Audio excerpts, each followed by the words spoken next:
Adobe community expert Gary Dufner here. In this tutorial, I'm going to show you how to fix this type of issue here. If you don't have enough photo, we need to digitally manipulate and add in to fill in those areas. So when the student submitted this document, they had their photo as a smart object. This little icon on the bottom right of the photo tells us that this is a smart object, and we can't digitally manipulate it until we rasterize it and make it pixel based. So right click on that layer and then click on rasterize layer.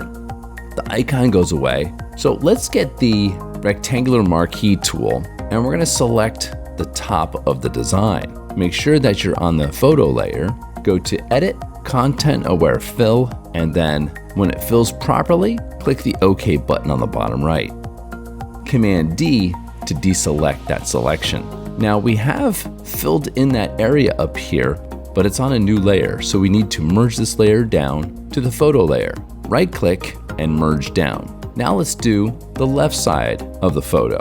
Do an edit, content aware fill again, and click OK. Command D to deselect. You'll notice that there's some jagged shapes down here from her sweater. We can fix that, but before we do that, go on to the new layer here and merge it down to the photo layer. What we're gonna do is we're gonna use the clone stamp tool. Let's zoom down to the bottom, and how you use the clone stamp tool is this way. You press the option and it makes the cursor into a target. While you're pressing the option, click anywhere on the design, then let go and start brushing somewhere else on the design, and you'll see that it's cloning when you brush. If you look at that plus sign over it, you'll see that it's taking from that area to where it's painting. So what we want to do is option click on the sleeve here, then come down to the bottom of the sleeve here, and then start painting in the area down here. And then we'll do it again. We'll do an option click, and then we'll start painting again, option click, start painting again.